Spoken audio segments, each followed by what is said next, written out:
Hello students, welcome to chemical science. और आज का हमारा जो टॉपिक है दैट इज़ क्रॉस प्रोडक्ट, जिसको हम वेक्टर प्रोडक्ट भी कहते हैं।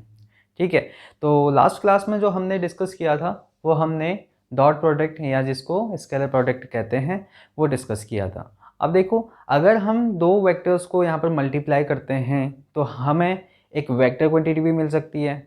ठीक है, तो उस स्टार्ट करते हैं। इस टॉपिक का नेम है दैट इज़ वेक्टर प्रोडक्ट, या इसको कहते हैं cross product. Cross product, okay. तो इस वेक्टर प्रोडक्ट में हमारे पास क्या रहता है, देखो कैसे डिफाइन किया जाता है इस वेक्टर प्रोडक्ट को। सपोज हमारे पास दो वेक्टर्स हैं, ए एंड बी वेक्टर हैं। अगर हमें इन दो वेक्टर्स को क्रॉस प्रोडक्ट करना है, ठीक है, तो कैसे डिफाइन किया जाता है, देखिए ए cross B is defined as whose magnitude, जिसका मैग्नीट्यूड हमारे पास होगा magnitude of A vector, magnitude of B vector and sine of angle between them. ठीक है, and whose direction is normal to the plane formed by these two vectors. यानी इसको define किस तरीके से किया जाता है, मतलब definition, the cross product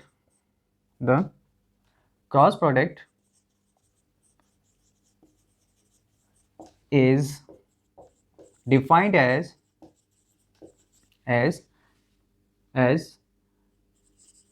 whose magnitude is the product of magnitude of both vectors and sine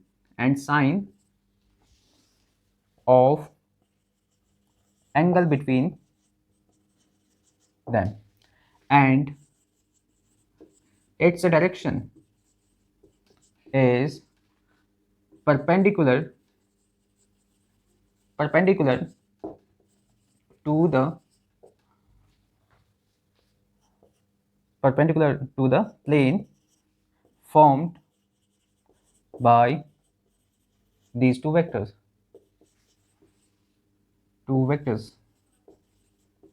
and direction find by, not a given, find by right hand rule, right hand thumb rule लिखिए, that is better, thumb rule। ठीक है, ये हमारे पास cross product की एक definition है। ठीक है, तो इस डेफिनेशन को हमने क्या डिफाइन किया, cross product is defined as whose magnitude is the product of magnitude of both vectors and sine of angle between them, and its direction is perpendicular to the plane formed by these two vectors, and it is given by the right hand thumb rule। okay, तो इसको geometrically मतलब diagram से कैसे समझें उसको देखिए। मान लेते हैं हमारे पास एक वेक्टर है ए, ठीक है, और ये कोई दूसरा वेक्टर है दैट इज बी वेक्टर। ठीक है, अब ए क्रॉस बी का मतलब है कि इस ए से बी की ओर अपने फिंगर्स को कर्ल करो। ठीक है, ये एक क्या फॉर्म करेगा, it will form a plane. ये क्या फॉर्म करेगा, एक प्लेन को फॉर्म करेगा, बनाएगा। ठीक है, तो ए क्रॉस बी करने पर हमें फिर से एक क्या मिलेगी, वेक्टर क्वांटिटी मिलेगी, जिसके पास क्या होगा, डायरेक्शन भी होगा और मैग्नीट्यूड भी होगा। और मैग्नीट्यूड तो हमारे पास नॉर्मली किस तरीके से मिल जाएगा, मैग्नीट्यूड ये मैग्नीट्यूड वाला पार्ट है, दैट इज मैग्नीट्यूड पार्ट। ठीक है, और ये जो पार्ट है दिस इज डायरेक्शन पार्ट। तो इस चीज़ को हम समझ सकते हैं, दिस इज मैग्नीट्यूड। ये क्या है हमारे पास, this is magnitude, okay, and this is direction part. आया समझ में? इतना समझ में आने के बाद अब हम नेक्स्ट स्टेप में देख, अगर हमारे पास A cross B is not equal to B cross A, ये एक प्रॉपर्टी है जो कि वेक्टर क्रॉस प्रोडक्ट हमारे पास, या वेक्टर प्रोडक्ट कहें, क्रॉस प्रोडक्ट में ये चीज़ फॉलो नहीं होती है, क्योंकि देखो जब हम डॉट प्रोडक्ट करते हैं a dot b is equal to b dot a, इसको कहते हैं that is commutative property. This is commutative property, ठीक है। तो कम्यूटेटिव प्रॉपर्टी को ये सेटिस्फाई नहीं करता है, ठीक है। तो ये क्या होते हैं, एंटी कम्यूटेटिव। क्या होते हैं, anti commutative. Okay, anti commutative का मतलब है कि अगर हमें a क्रॉस b करेंगे that is equal to negative of b cross a लिख सकते हैं। ओके, इतना आपको समझना है इस क्रॉस प्रोडक्ट में। ओके, तो next distributive property. Distributive property का मतलब है कि जो क्रॉस प्रोडक्ट है वो डिस्ट्रीब्यूटिव प्रॉपर्टी को सेटिस्फाई करता है। किस तरीके से, अगर हम a डॉट b प्लस सी लिखें तो इस ब्रैकेट के अंदर ये क्रॉस प्रोडक्ट क्या हो जाएगा, ये क्रॉस प्रोडक्ट क्या हो जाएगा, डिस्ट्रीब्यूट हो जाएगा। तो इसको हम लिखेंगे a cross b plus a cross c vector. ये हमारे पास है, this is distributive property of cross product. And now इसके बाद नेक्स्ट प्रॉपर्टी है, अगर हमारे पास दो पैरेलल वेक्टर्स हों या कोलीनियर वेक्टर्स हों तो उस केस में हमारे पास क्या होगा, उस केस में हम इस क्रॉस प्रोडक्ट को कैसे लिखेंगे। तो जनरल फॉर्मूला हमारे पास क्रॉस प्रोडक्ट का है, that is a cross b is equal to magnitude of a and magnitude of b sine of angle between them, and here is n cap. N cap is unit normal vector है, यानी अगर हमारे पास ये एक plane को form करता है, suppose that ये हमारे पास क्या है, एक प्लेन है और ये a वेक्टर है and this is b vector, तो नॉर्मल वेक्टर की डायरेक्शन ये होगी। अगर हमें a क्रॉस b करेंगे, a क्रॉस b यानी ये डायरेक्शन होगी a क्रॉस b की डायरेक्शन होगी, इस नॉर्मल डायरेक्शन में, इस प्लेन के नॉर्मल, ये हमने प्लेन बनाया है। इतना समझ में आया। अगर मैं कहूँ इफ क्या है, अगर थीटा इज 0 डिग्री और theta is 180 degree, theta 0 degree का मतलब है कि हमारे पास दोनों vectors are parallel to each other, parallel कहें या कोलीनियर है, या कोलीनियर है या पैरेलल है, यानी इसका मतलब समझ लो कि दो vector, suppose that A vector ये है एंड बी वेक्टर ये चीज, ठीक है। तो इन दोनों वेक्टर्स को हम क्या कहेंगे, पैरेलल वेक्टर कहेंगे। कोलीनियर का मतलब है कि ये एक दूसरे के ऊपर ओवरलैप है। तो इन दोनों केस में हमारे पास थीटा क्या होगा, थीटा विल बी 0। तो थीटा अगर हमारे पास जैसे ही 0 होगा तो हम क्या लिखेंगे, देखिए a cross b is magnitude of a magnitude of b sine 0 degree, and here is n cap. तो यहाँ से हमारे पास क्या आएगा, साइन 0 की वैल्यू क्या होती है, 0 होती है। तो यहाँ से हमारे पास आएगा a b into 0 n cap. तो यहाँ से आ जाएगा हमारे पास दिस इज 0 एन कैप। यानी अगर हम दो पैरेलल वेक्टर्स का क्रॉस प्रोडक्ट लें या दो कोलिनियर वेक्टर्स का क्रॉस प्रोडक्ट लें तो हमें क्या मिलेगा, 0 मिलेगा। इस चीज़ को आप समझना। ओके, नेक्स्ट सेम केस हमारे पास जब थीटा 180 हो, अगर हमारे पास वेक्टर्स कैसे हों, एंटी पैरेलल्स हों, क्या हों, एंटी पैरेलल हों, तो उस केस में भी हमारे पास क्या होगा, जो क्रॉस प्रोडक्ट होगा वो 0 होगा। एंटी पैरेलल का मतलब है कि अगर हमारे पास एक वेक्टर a इस डायरेक्शन में है, b इस डायरेक्शन में है, तो हम इन दोनों को कहेंगे ये दोनों वेक्टर्स एंटी पैरेलल हैं एक दूसरे के। आया समझ में? तो इसका मतलब है कि ये एक दूसरे से कितने डिग्री का एंगल फॉर्म करते हैं, दे मेक्स एन एंगल ऑफ 180, ठीक है। तो 180 का एंगल फॉर्म करेंगे तो यहाँ से हमारे पास साइन 180 की वैल्यू क्या होगी, तो साइन 180 की वैल्यू हमारे पास क्या हो जाएगी, दिस इज 0। जैसे ही साइन 180 की वैल्यू 0 होगी तो हम यहाँ पर सेम ये फॉर्मूला अप्लाई करेंगे। तो यहाँ पर साइन 180 की जगह हम क्या लिखेंगे, देखिए a cross b magnitude of a magnitude of b sine 180 n cap. तो हमारे पास दोबारा 0 आने वाला है। इतना समझे? Next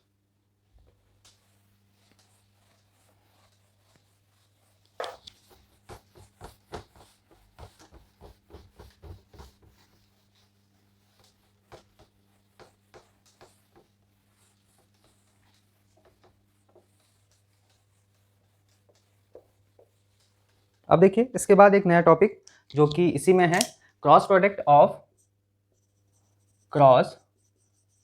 of unit vectors. ठीक है, अब देखिए ये यूनिट वेक्टर कौन कौन से हैं, जैसे हमारे पास आई कैप, जे कैप एंड के कैप। तो इसको कहते हैं this is unit vector along x axis, okay, and this is unit vector along y axis, okay, and this is unit vector along z axis। बहुत इंटरेस्टिंग है, इस चीज़ को आप समझना, ठीक है, बहुत इंटरेस्टिंग के साथ साथ बहुत इंपॉर्टेंट भी ये चीज़ है, ठीक है। और ये आई कैप इसको कहते हैं, इसको जे कैप और ये के कैप, ये यूनिट वेक्टर्स हैं along x direction, along y direction, along z direction, ठीक है। इसका अल्टरनेट मतलब इसको और तरीके से भी रिप्रेजेंट किया जाता है, जैसे एक्स कैप से भी रिप्रेजेंट किया जाता है और ई एक्स कैप से भी रिप्रेजेंट किया जाता है, इसको वाई कैप से भी रिप्रेजेंट किया जाता है यूनिट वेक्टर को, ई वाई कैप से भी रिप्रेजेंट किया जाता है, इसको जेड कैप से भी रिप्रेजेंट किया जाता है, इसको ई जेड कैप से भी रिप्रेजेंट किया जाता है। अब देखिए, अब हम इन यूनिट वेक्टर्स का क्रॉस प्रोडक्ट करेंगे, ठीक है।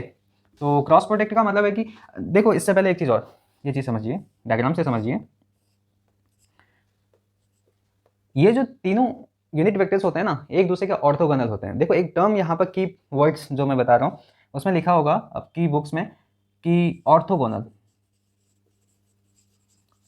एक वर्ड लिखा होगा। तो ऑर्थोगोनल का मतलब है कि अगर हमारे पास दो वेक्टर एक दूसरे से 90 डिग्री का एंगल फॉर्म करते हो, ठीक है, यानी उन दो वेक्टर्स के बीच में कितने डिग्री का एंगल हो, 90 डिग्री का एंगल है। अब देखो इसको अगर हम x मान लें, इसको y और इसको z डायरेक्शन मान लें, ठीक है। तो x एक्सिस के अलोंग जो unit vector x cap, z axis के along z cap, y axis के अलोंग y कैप, या इसको i कैप भी लिख सकते हैं, इसको k कैप और इसको क्या लिख सकते हैं, j कैप। आया समझ में? ये ऑर्थोगोनल है, इसका मतलब है कि ये एक दूसरे से कितने डिग्री का एंगल फॉर्म करेंगे, 90 डिग्री का एंगल फॉर्म करेंगे, ओके। ऑर्थोगोनल यूनिट वेक्टर्स हैं। अब देखो ऑर्थोगोनल यूनिट वेक्टर्स का मतलब है कि उनके बीच में एंगल्स कितना होगा, 90 होगा। एंगल क्या होगा, 90 होगा या π/2 होगा। ये रेडियन में है, डिग्री में है, ओके। तो अब देखिए ऑर्थोगोनल यूनिट वेक्टर का क्रॉस प्रोडक्ट कर लेते हैं, क्या मिलता है हमें। तो A क्रॉस B, ठीक है, अगर हमारे पास थीटा कितना हो, 90 हो, यानी ऑर्थोगोनल यूनिट वेक्टर्स हो, तो उस केस में क्या होगा, magnitude of vector A magnitude of vector B sine of 90 n cap, ठीक है। तो देखिए, तो यहाँ से हम क्या लिख सकते हैं, देखिए A B एंड साइन 90 की वैल्यू क्या होती है, दिस इज 1, ओके। तो इसको सिंपली 1 लिख लें और यहाँ पर हम एन कैप लिखेंगे, तो हमारे पास आंसर क्या आएगा, AB एन कैप। ये समझ में आया, A क्रॉस B, यानी दो ऑर्थोगोनल वेक्टर्स होंगे तो उनका अगर हम क्रॉस प्रोडक्ट करेंगे तो हमें ये मिलेगा। अब देखिए ये भी तो हमारे पास जो यूनिट वेक्टर है ये भी तो ऑर्थोगोनल है, ठीक है। अगर हम कोई भी दो यहाँ पर उठा के रखते हैं, यहाँ पर देखिए आई क्रॉस जे कैप करें तो हमें क्या मिलता है, देखिए। तो सेम प्रोसीजर इसी को अप्लाई करना है, मैग्नीट्यूड ऑफ, यानी इस तरीके से लिखिए i cap, magnitude of j cap and sine of 90 and this is n cap. अब एन कैप क्या होगा उसको हम बताएंगे, ठीक है, थोड़ा वेट कीजिए। अब देखिए यहाँ पर किस तरीके से हमें इसको डिफाइन करते हैं, उस चीज़ को समझते हैं। तो मैग्नीट्यूड ऑफ आई कैप का मतलब है कि यूनिट वेक्टर का हमें क्या लेना है, मैग्नीट्यूड लेना है। यानी यूनिट वेक्टर उसे कहते हैं जिसका अगर हम मैग्नीट्यूड लेंगे तो वो हमें क्या देगा, 1 देगा। तो आई कैप का मैग्नीट्यूड क्या होगा, this is 1 and this is magnitude of j cap is also 1 and sine 90 की value this is also 1 and यहाँ पर एन कैप आएगा, आई क्रॉस जे। तो यहाँ से आई क्रॉस जे हमारे पास क्या आया, दिस इज एन कैप। अब देखिए एन कैप क्या होता है, एन कैप यहाँ पर हमारे केस में क्या आएगा, दिस इज के कैप आएगा, ओके। जो नॉर्मल वेक्टर होगा वो के डायरेक्शन में होगा। अगर देखिए यहाँ पर एक चीज़ हमारे पास मैं आपको विजुअलाइज कराता हूँ, ठीक है, क्या चीज़ है, देखिए अक्सर आपने देखा होगा ये जो डायग्राम जो होता है हमारे पास, हमने यहाँ पर जो कोऑर्डिनेट लिए हैं उसमें हमने x को यहाँ पर लिया है और y को यहाँ पर और z को इस डायरेक्शन में लिया है। अगर कभी भी आपको इस तरीके से डायग्राम बनाना हो, इस डायरेक्शन में z को दिखाना हो, तो उस केस में यहाँ पर जो हमारी चॉइस रहेगी वो चॉइस y डायरेक्शन को लेनी चाहिए हमें, ठीक है। क्यों लेनी चाहिए उसका रीज़न मैं अभी बताऊँगा। देखिए अगर हम अपने फिंगर्स को कर्ल करें, हमने क्या लिया यहाँ पर, आई क्रॉस जे, ठीक है। तो आई ये है हमारे पास, और आई कैप, ठीक है, और जे कैप ये है। अगर हम आई से जे की और अपनी फिंगर्स को कर्ल करें तो थंब की डायरेक्शन क्या आ रही है, डाउनवर्ड डायरेक्शन में आ रही है, ठीक है, जो कि हमारे पास क्या है, थोड़ा रॉन्ग हो जाएगा। तो इसके लिए क्या करते हैं, इसके लिए हम इस आई कैप के प्लेस पे जे कैप लिखेंगे, आई कैप के प्लेस पे जे कैप, यानी आई डायरेक्शन को हम यहाँ शो करेंगे, दिस इज आई कैप, या जिसको हम एक्स कैप डायरेक्शन भी कहते हैं, ठीक है, और यहाँ पर शो होगा this is J cap direction, और या इसी को हम वाई कैप डायरेक्शन भी कहते हैं। आया समझ में? तो ये रहेगा हमारे पास एक चूज़ करने का फ्रेम, यानी हम कोऑर्डिनेट कौन से एक्सिस में लिखें, ठीक है। अगर कभी भी आपको इस तरीके से बनाना हो तो ये यहाँ पर बेस्ट चॉइस रहेगी, यहाँ पर इस एक्सिस को एक्स से डिनोट करना, इसको वाई से और इसको जेड से। अब देखिए, अब इस पर अप्लाई कीजिए राइट हैंड थंब रूल। तो किस तरीके से, आई से जे की और आप अपनी फिंगर्स को कर्ल कीजिए, तो थंब की डायरेक्शन होगी that will give the direction of i cross j. अब देखिए यहाँ पर भी तो कुछ इस तरीके से है, आई क्रॉस जे करेंगे तो हमें क्या मिलेगा, वी गेट द के डायरेक्शन, ठीक है। अब ऐसे ही आप क्या कीजिए, जे क्रॉस के कीजिए। अब आपको क्या करना है, जे क्रॉस के, ठीक है, क्या मिलता है चेक करें जी, बिल्कुल। तो जे क्रॉस के में क्या मिलने वाला है, magnitude of J, magnitude of k cap and sine 90, because ये ऑर्थोगोनल वेक्टर्स हैं, सभी को पता है, ठीक है, और एन कैप। अब एन कैप के प्लेस पे क्या आने वाला है उसको हम अभी आपको बताते हैं। देखो एन कैप कैसे आएगा, देखो हमने फिंगर्स को कहाँ से कहाँ की ओर कर्ल करना है, जे से के की ओर, जे हमारे पास ये है, के हमारे पास ये है, जे से के की ओर हम करेंगे तो हमारी डायरेक्शन कौन सी है, ये देखो ना, ये जो एक्सेस है, ये एक्सेस इस डायरेक्शन में है, ये समझिए, ये एक प्लेन में फॉर्म हो रही है और ये आउट ऑफ द प्लेन, यानी इस बोर्ड से बाहर की ओर आ रही है एक्सेस, ठीक है। लेकिन इसको हम यहाँ पर बना नहीं सकते, तो हमने इस तरीके से यहाँ पर 2D में बना रखा है, ठीक है। इस 3D मॉडल को हमने 2D में बना रखा है, तो इसीलिए आपको थोड़ा विजुअलाइज नहीं हो रहा होगा। तो इसको आप ये समझ सकते हैं कि ये जो एक्स डायरेक्शन है ना, वो ये वाली डायरेक्शन है असल में। तो यहाँ से यूनिट वेक्टर है, मैग्नीट्यूड क्या आएगा 1, यूनिट वेक्टर है, मैग्नीट्यूड क्या आएगा 1, साइन 90 की वैल्यू क्या आएगी 1 आएगी, और यहाँ पर एन कैप है। तो इस एन कैप को हम क्या लिखेंगे, देखिए जे से के की ओर फिंगर्स कर्ल किया तो थंब की डायरेक्शन कहाँ की ओर आई, आई कैप डायरेक्शन में। तो यहाँ पर क्या जाएगा हमारे पास, देखिए j cross k cap is equal to i cap. कितना समझ में आया जी। नेक्स्ट, अगर हम के क्रॉस आई कैप लिखें, के क्रॉस आई कैप लिखें तो क्या आता है, देखिए। तो पहले तो हम वही प्रोसीजर को फॉलो करते हैं, this is magnitude of k cap, magnitude of i cap and sine of 90 and n cap. अब देखो यहाँ से 1 1 and this is sine 91 and n cap. तो यहाँ से अब हम के क्रॉस आई लिखने वाले हैं, क्या लिखेंगे, k cross i cap, this is equal to. अब एन कैप कैसे डिफाइन करेंगे, एन कैप के लिए देखिए हमें अपनी फिंगर्स को कहाँ से कर्ल करनी है, के से आई की ओर। तो अपनी फिंगर्स को देखो, ये आई डायरेक्शन हमारे पास ये है, जैसे कि मैंने आपको बताया था, this is our I direction, ये हमारे पास आई डायरेक्शन है, ठीक है, बाहर की ओर। हमने के से आई की ओर अपनी फिंगर्स को कर्ल करनी है, जो थंब की डायरेक्शन आएगी that will be the direction of के क्रॉस आई। तो हमारी के की क्रॉस आई की डायरेक्शन कौन सी होगी, जे कैप। तो यहाँ से हमारे पास एक रिलेशन और आ गया, ठीक है। ये तो हमारे पास with the help of diagram था। अब हमें अगर बिना डायग्राम के समझना है, एक छोटा सा एक ट्रिक से समझना है, इसको कैसे रिमेंबर किया जाए, ठीक है, उसको समझ लेते हैं। देखिए यहाँ पर लिखिए आप आई कैप, और यहाँ पर लिखिए जे कैप, और यहाँ पर लिखिए के कैप। और इसको मेमोराइज करने के लिए आप देखो बुक्स में बहुत सारे तरीके हैं, इसमें उसमें लिखा रहता है क्लॉकवाइज, एंटी क्लॉकवाइज। तो इन सभी चीज़ों को आप अवॉइड कीजिए, और मैं सोचता हूँ कि अगर आप इस चीज़ को याद करेंगे तो बेटर समझ में आ जाएगा आपको, ठीक है। क्लॉकवाइज एंटी क्लॉकवाइज के कन्फ्यूजन में नहीं पड़ना पड़ेगा।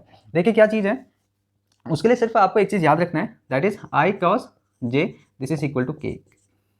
ये तो आपको याद रखना पड़ेगा, ठीक है, कन्फर्मेशन के लिए।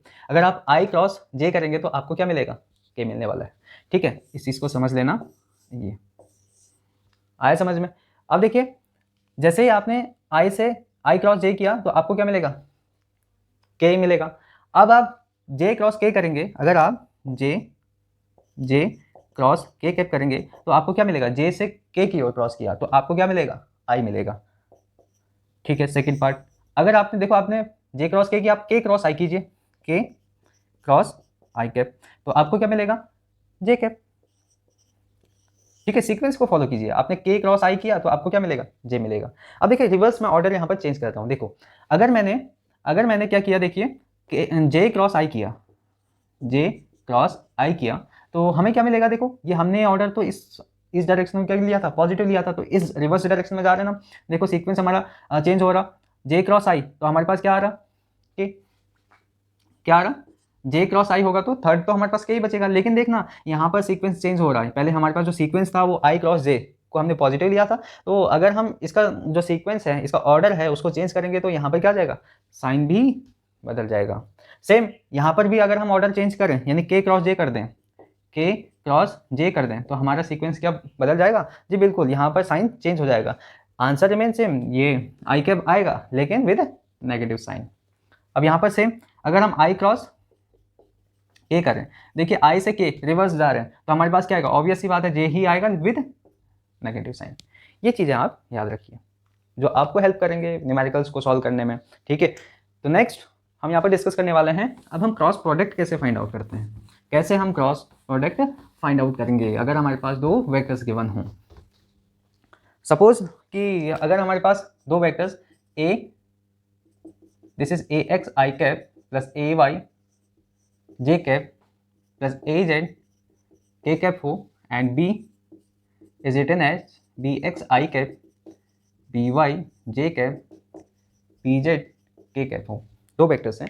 अब हमें a cross b find out करना है, we have to find a cross b. तो क्या आएगा, देखिए ए क्रॉस बी, तो सिंपली हम क्या लिखने वाले हैं यहाँ पर, देखिए पहले हम ए एक्स आई कैप लिखेंगे, ए वाई जे कैप लिखेंगे, ए जेड के कैप लिखेंगे, जी बिल्कुल ऐसा ही लिखेंगे और यहाँ पर क्रॉस लगाएंगे। फिर हम बी की वैल्यू लिखेंगे, this is b x i cap b y j cap b z k cap, जी लिख लिया हमने। अब क्या करना है, वन बाय वन सबको मल्टीप्लाई करना है यहाँ से यहाँ पर। तो ये प्रोसेस बहुत लंबा होने वाला है, ठीक है, और कॉम्प्लिकेटेड भी हो जाता है समटाइम्स, हम यहाँ पर बहुत मिस्टेक्स भी कर जाते हैं, ठीक है। तो चलिए हम इसको पहले कर लेते हैं, फिर हम इसका जो शॉर्ट ट्रिक है उसको भी बताएंगे, ठीक है, कैसे इसको मेमोराइज किया जाता है। तो इसको आप हर किसी से मल्टीप्लाई कीजिए। अब देखो कैसे मल्टीप्लाई करना है, ये जो हमारे पास वेक्टर्स है ना, यूनिट वेक्टर्स आई क्रॉस आई करना पड़ेगा हमें, है ना, आई क्रॉस आई करना पड़ेगा। अरे हाँ, एक चीज़ और चीज़ समझ लीजिए यहाँ पर, वो क्या है कि अगर हमारे पास देखिए ये तो यूनिट वेक्टर्स हैं दो, हमारे पास ऑर्थोगोनल यूनिट वेक्टर्स को हमने क्रॉस प्रोडक्ट किया। अगर हमारे पास दो सेम यूनिट वेक्टर्स एक दूसरे को हम क्रॉस करें, यानी इस तरीके से समझिए, अगर हम आई क्रॉस आई करें, या हम जे क्रॉस जे करें, या हम के क्रॉस के करें, तो हमें क्या मिलता है, जीरो मिलता है। ऐसा क्यों, इसका रीज़न देखिए, इसका रीज़न बताता हूँ आपको।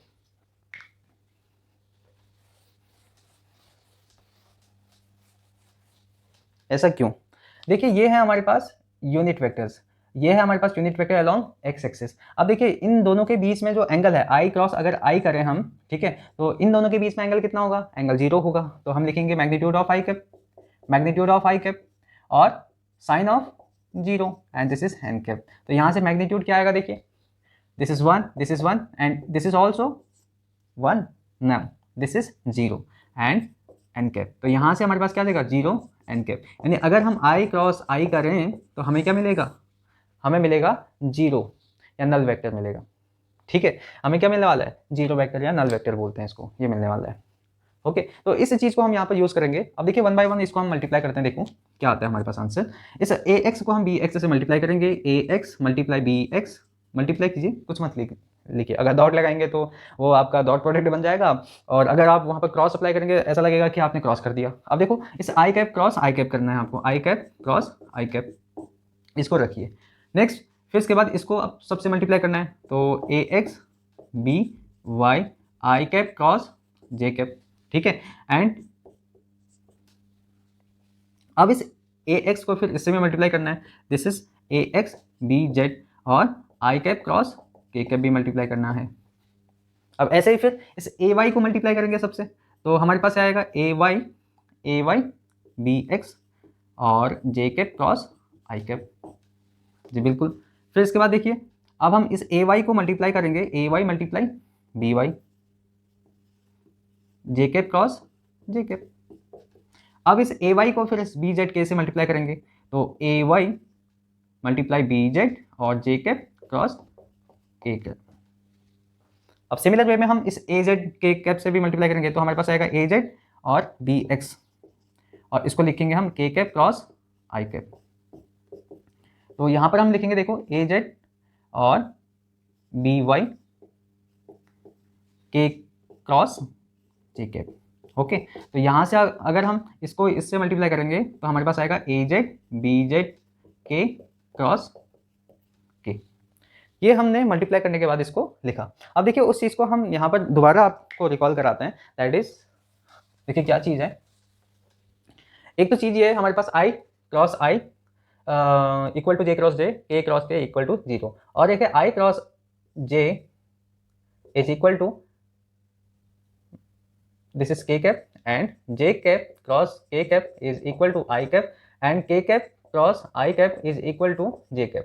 ठीक है, तो रिवर्स ऑर्डर में अगर हम लिखें तो this is equal to negative of j cap cross I cap, this is equal to negative of k cap cross j cap, this is equal to negative of I cap cross k cap।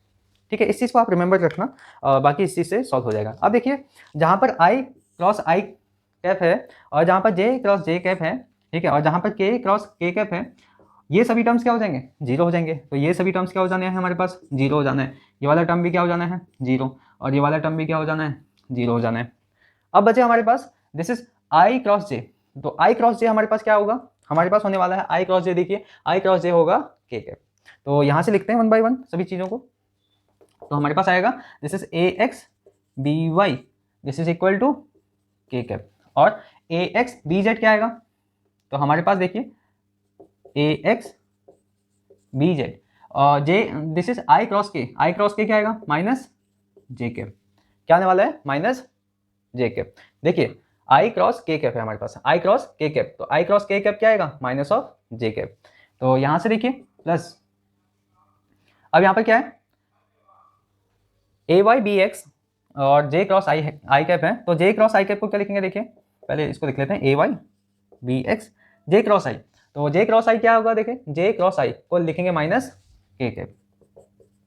Okay, और इसके बाद देखिए अब कहाँ पहुंचे थे हम यहाँ पर, और अब इसके बाद इसको देखिए this is a y b z, j cross k क्या होगा हमारे पास। अब देखिए यहाँ पर j cross k is equal to i cap, this is i cap plus, अब देखिए इस a z b x, a z b x, और यहाँ पर देखिए के क्रॉस आई है हमारे पास, क्या है के क्रॉस आई, देखिए k cross i cap, this is equal to j cap. अब देखिए यहाँ पर ए जेड बी वाई है, this is a z b y. हमने यहाँ पर के क्रॉस जे कैप करना है, के क्रॉस जे कैप। देखिए के क्रॉस जे कैप कहाँ पर दिख रहा है आपको, यहाँ पर दिख रहा है, this is equal to minus i cap, इसको हम लिखेंगे माइनस आई कैप। अब देखिए 1 बाय 1 सभी चीज़ों को देखिए, कहाँ कहाँ पर क्या चीज़ें गिवन है। जो हमारे पास के कैप वाले टर्म्स हैं ये दोनों हैं, ठीक है, ये के कैप वाले टर्म्स हैं, और आपको दिख रहा होगा यहाँ पर जे कैप वाले टर्म्स भी हैं दो, यहाँ पर 2 टर्म्स जे कैप वाले भी हैं जी बिल्कुल, और यहाँ पर देखिए 2 टर्म्स आई कैप वाले भी हैं, यहाँ पर 2 टर्म्स क्या हैं, आई कैप वाले भी हैं। अब देखो इन सभी को हम लिखने वाले हैं एक साथ, कैसे लिखने वाले हैं देखो। अब सबसे हम इन दोनों से हम क्या कॉमन लेंगे, देखिए आई कैप कहाँ दिख रहा है आपको, यहाँ पर और यहाँ पर, यहाँ से हमने आई कैप कॉमन लिया तो हमारे पास क्या बचेगा, this is a y b z minus यहाँ से क्या बचेगा, ए जेड पी वाई, ठीक है, this is i cap common ले लिया, ठीक है। And now the J cap हमारे पास यहाँ पर है, तो जे कैप से हमें क्या कॉमन लेना है, हमने कॉमन लेना है जे कैप से, दिस इज माइनस क्या कॉमन लेंगे, 1 कॉमन लेंगे बाहर, और हमारे पास आएगा this is a x b z and a z b x minus a z b x.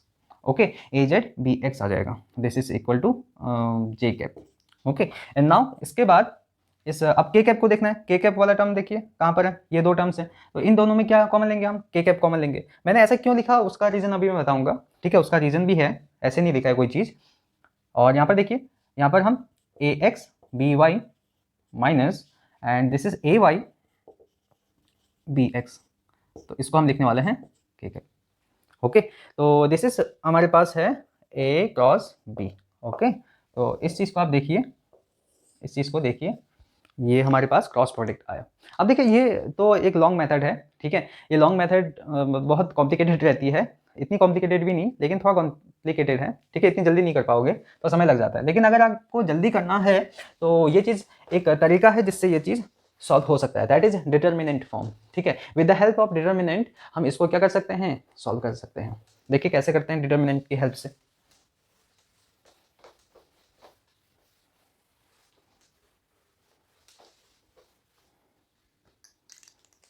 देखिए इसके लिए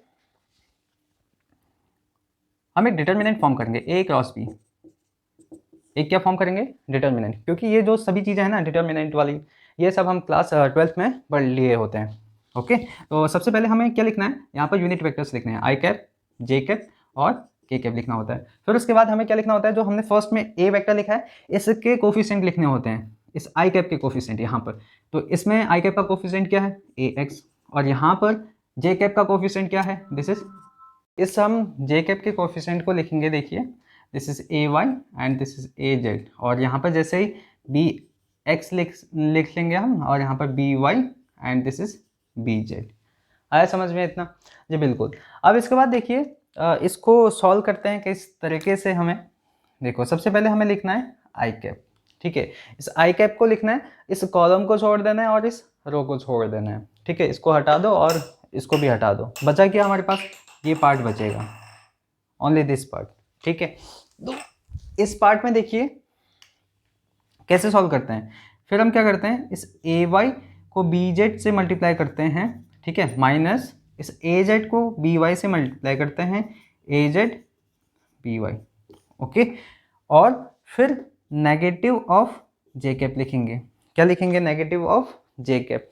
तो नेगेटिव ऑफ जे कैप लिखने के बाद अब इस हम रो को छोड़ देंगे और इस कॉलम को छोड़ देंगे, तो हमारे पास बचा क्या, एक ये बचा और ये 4 टर्म्स हैं यहाँ पर। तो इसको देखिए कैसे सॉल्व करते हैं, इस ए वाई को बी जेड से मल्टीप्लाई करते हैं, a y multiply b z, minus इस ए जेड को बी एक्स से मल्टीप्लाई करते हैं, ए जेड को बी एक्स से मल्टीप्लाई करते हैं। ओके, तो इसके बाद देखिए इस के कैप को लिखते हैं।